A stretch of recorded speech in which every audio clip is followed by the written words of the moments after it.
guys! Good morning mga kawasak. Oras natin ay 6:25 in the morning at wala pa tayong booking. So kaya na pa ako doon sa apartment, alas 6.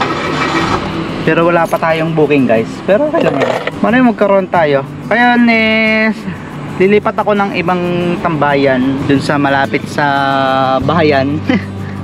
Alam mo, makakuha tayo doon. Nga pala ay ito, kaya pala lagi ako naka-jersey guys. Kasi ito yung ginagawa ko jacket. Kasi ang lamig kapag ka umaga. Kapag cotton naman yung sinuot ko, sobra namang kainit, no? Kasi mamaya na mag-jacket pag may pasahero na tayo, pagka may booking na. Hindi pa naman ganun kalamig guys. At kakapasok ko lang ng sasakyan, kaka-open ko lang na aircon. Kasi naman, okay lang sanang hindi ako mag-jacket guys, hinaan ko aircon. Kaso nga lang, di ba mostly yung mga pasahero, talagang lahat ng pasahero isa likod naman umuupo. Ayun, mainit sa kanila, no? Tapos sa akin, malamig. Nakakaawa naman yung pasahero kapag naiinitan sila sa likod, no? Pero pag Grab Saver, okay lang sa kailang mainitan.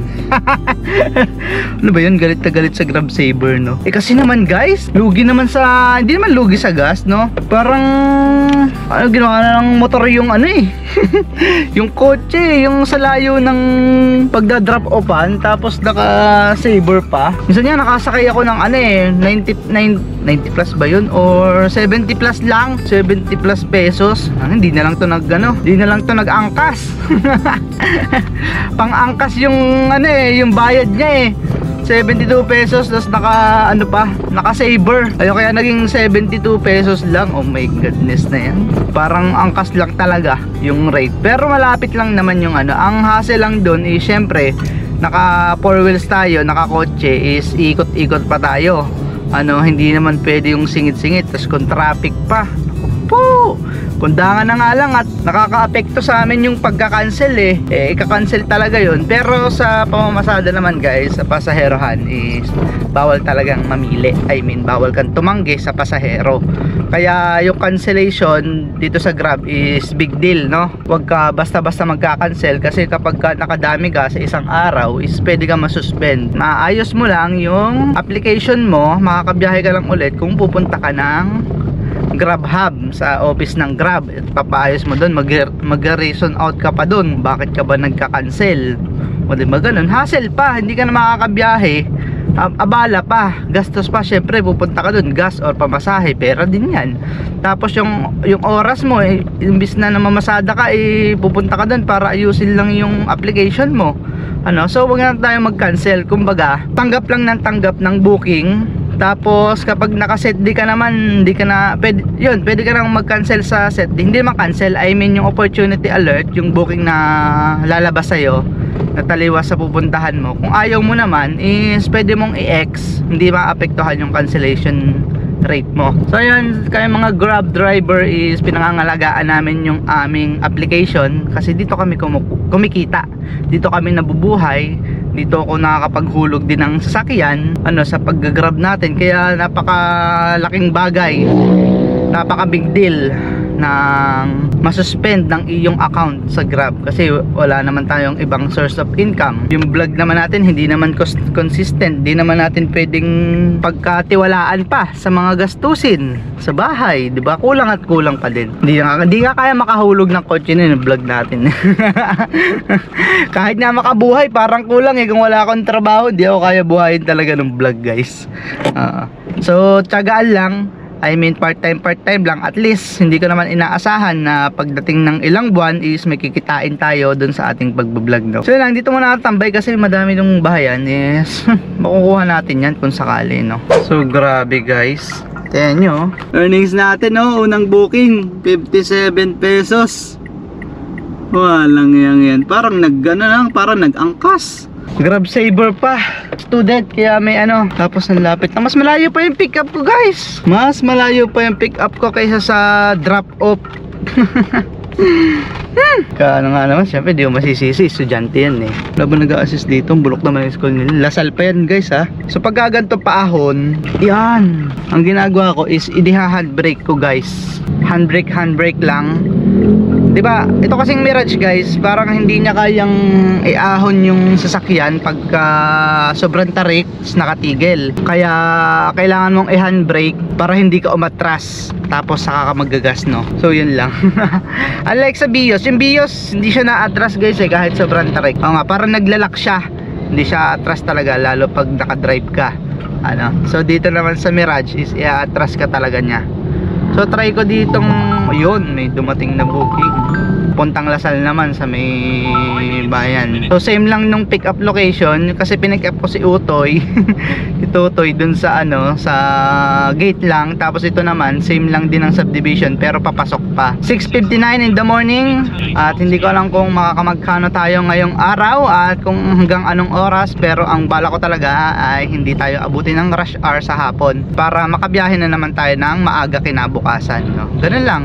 Tapos ang gawa ko naman pag Sabado is tanghali ang aking labas guys, tanghali hanggang gabi na yon.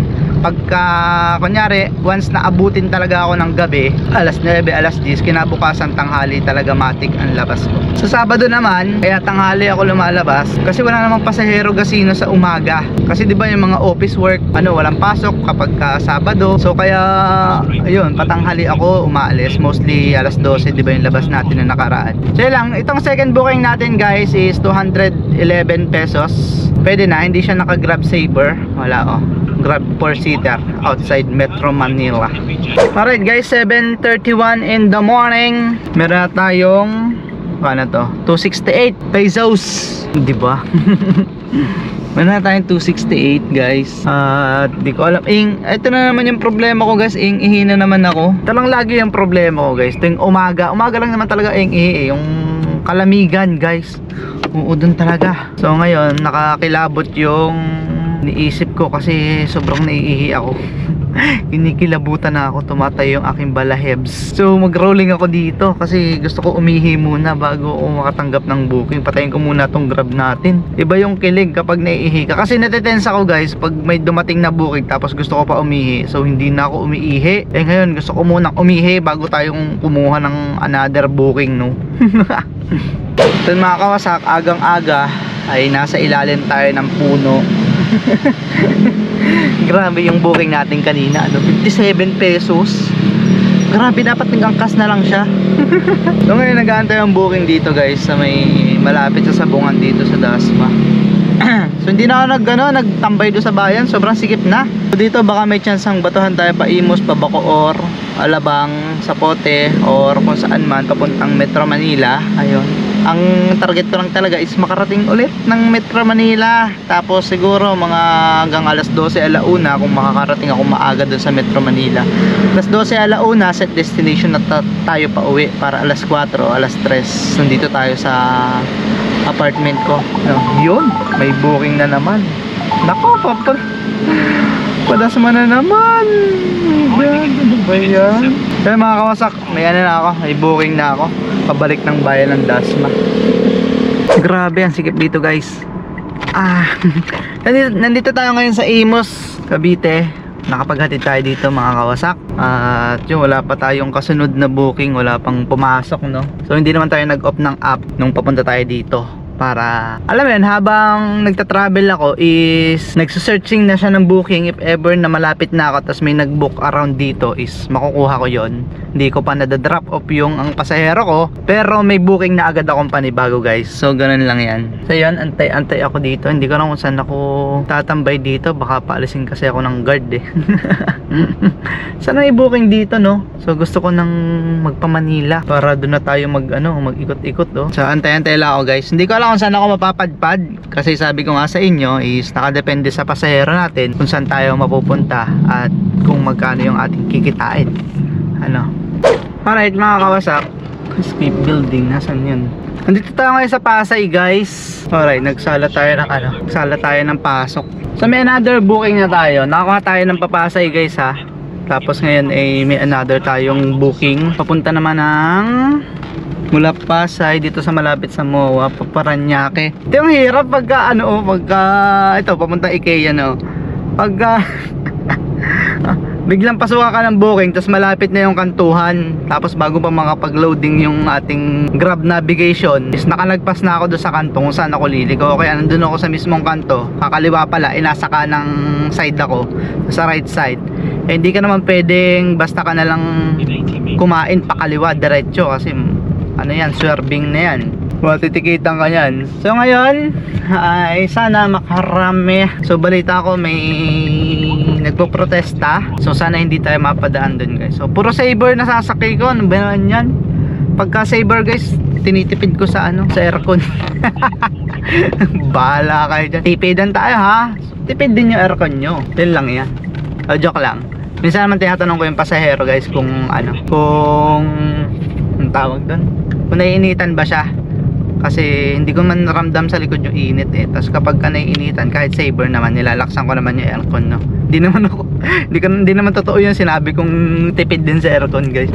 Syempre nagbabayad din naman sila, gusto lang din nila makatipid no. So hindi tayo naman mga Grab is hindi naman tayo lugi kahit naka-saver sila no. Medyo masarap lang din naman kasi i-pick up yung hindi naka-saver.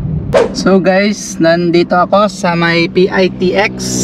Yung may nahatid kasi ako sa Soler, and dito lang yung alam kong pinaka malapit na pwede pagtambayan no. Actually bawal pero gusto ko na kumain at dito muna kakain. So 11:31 na guys at nakakamagkano pa lang tayo. So pangit kasi yung bato sa atin dito lang sa Pasay no. Kung nabatuhan sana tayo ng Taguig, Makati or BGC, goods na yon. Kasi napakadami ng pasahero dito, konti-konti lang.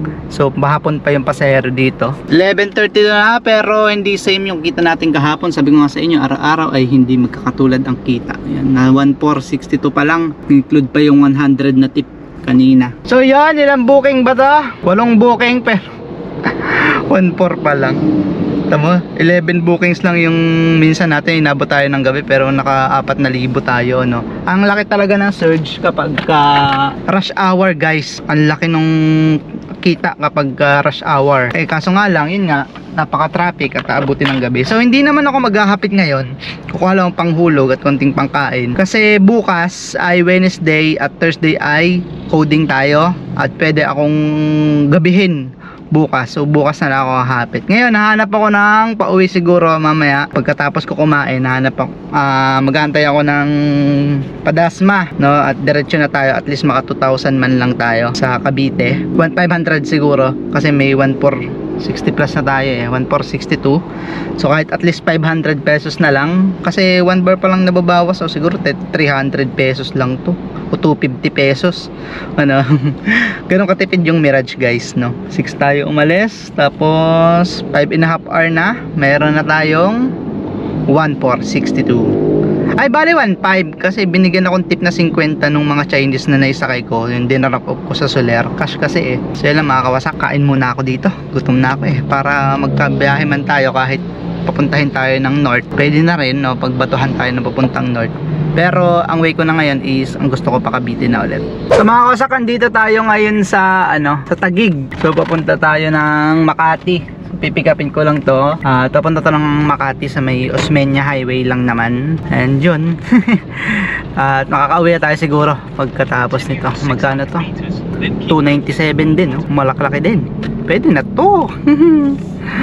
So 10 minutes lang siguro ako nagantay doon sa drop off natin dito sa Taguig. Ito yung along the way na to papuntang Rizal guys. So nadaanan ko na yung way na yon pa Rizal, kaya alam ko na. Tapos ngayon nung palabas ako sa village is pinasukan tayo papuntang Makati. Ay to, Taguig City Hall pala, kung alam niyo yun kung saan yung City Hall ng Taguig. So doon yung pick up natin.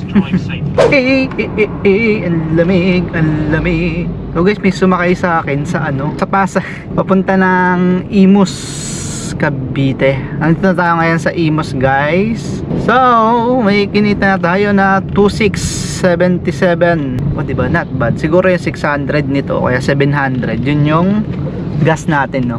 Guys, pitip tayo. Sandaan no. Lansa.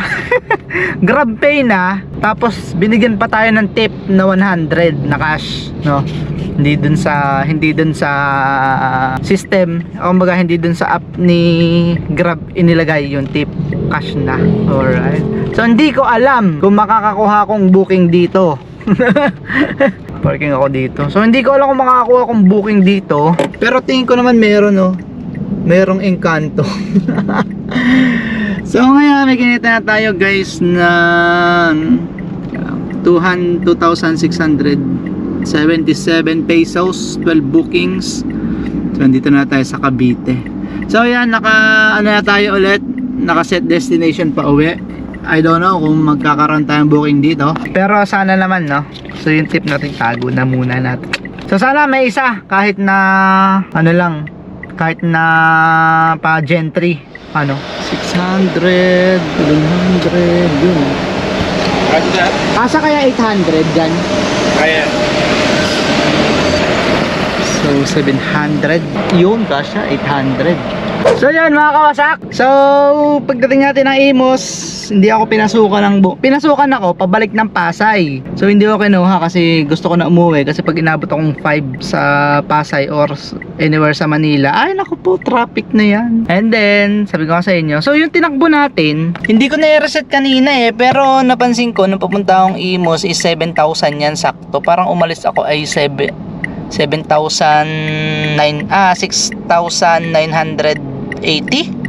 ganon. Pagpalagay na 150 kilometers ulit yung ating inano ngayon, tinakbo. So guys, ang kita natin ay yan, 2,677, tas may tip pa yung Chinese. Pagpalagay mo na 627 plus may tip na 100 ni sir, edi 28, tas ang gas natin 800, tapos full tank na ulit tayo guys. Sagad yan ha, yan o. So pumitik na yung automatic nung pump, yung pump ng gasolina, pumitik na siya ng 720 ata or 730 pesos. So ibig sabihin sagad na.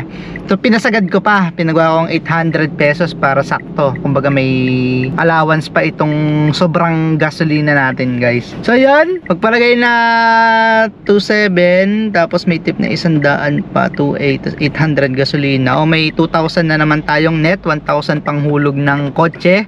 So may 1,000 pa tayong may uuwi. Yun lang. Pwede na yun. Sa isang araw mo maka 1,000 ka, malaking bagay yun. Dahil mga kawasak, pauwi na ako kasi nananakit yung bato ko. Hindi ko alam kung high blood ba ako or nangangalay lang yung leg ko Ito yung ganitong gilid, nananakit. Oh, wag na ganyan hapde. Parang ang feeling ko pa para akong lalagnatin, parang init ng katawan ko, tapos lambot na lambot ako. So yung tapos na naman na maghapon ni Kawasak. So by the way, ano oras tayo nag-start ba? 6 tayo ulit umalis, pero nakakuha na tayo ng bookings ay 6:30 ata or before 7. No, pagpalagay na 6, 7, 8, 6, 7, 8, 9, 10, 11, 12, 1, 2, 3 9.5 hour, kasi 3:30 yung huli nating drop off. Ngayon ay 4:30 na. So yun, 9.5 hours. Tapos kumita tayo ng 2,728 kasama ang tip, 800 gasolina, tapos 1,000 sa hulog. So may 1,000 pa tayong may uuwi. O diba? Above minimum na naman ang kita natin ngayon. So ang minimum dito guys is 560 sa Dasmariñas. Sa ibang province ay 520 lang. Like sa Quezon province, ang alam ko sa Candelaria ang alam ko sa Candelaria is 520 na ang minimum. So thanks God, ngayon hindi tayo inabot ng gabi. So mag-aalas 5 pa lang, makakauwi na tayo ng bahay, makakapaglinis-linis pa tayo sa sasakyan. By the way, itong sasakyan nga pala hindi ko araw-araw nililinis. Tuwing umaga kasi wala tong bubong, yung hamog, 'di ba, yung hamog nito, tapos minsan umaambon pa sa gabi. Yun yung ginagawa kong panlinis. Hindi ko na binubuhusan ng tubig sa umaga. Ang gagawin ko na lang ay pinupunasan ko na lang ng basang tuwalya yung hamog, tapos may dala akong timba. Ang lawan kapag madumi na yung ating pampunas, no? So yun lang mga kawasak, sana nag-enjoy kayo kahit hindi, so may natutunan kayo. Sa mga gusto mag-grab, sa may mga gustong kumuha ng sasakyan para i-grab, is i-grab nyo na. Kasi kung tatanungin nyo kung kaya bang maghulog ng sasakyan sa pag-grab, is kayang-kaya po. Lalo na kayo, siguro kung, kasi ako tamad ako bumiyahe ng matagal Kumbaga, tamad ako gumising na maaga. Kung kaya nyong gumising ng maaga, like 5 o'clock, 4 o'clock, no, kung hindi kayo taga Manila. Pero pag taga Manila, okay na siguro 5 o'clock. Tapos kahit 5 to 5, yun. Tapos ikot-ikot na kayo sa Metro Manila, guys. Makaka 5,000 kayo or 4,000 or 3,000. Ganun, guys. So kung makakaulog talaga kayo pag sa Grab, yun lang mga kawasak. Malapit na ako sa amin. Ride safe always and peace out.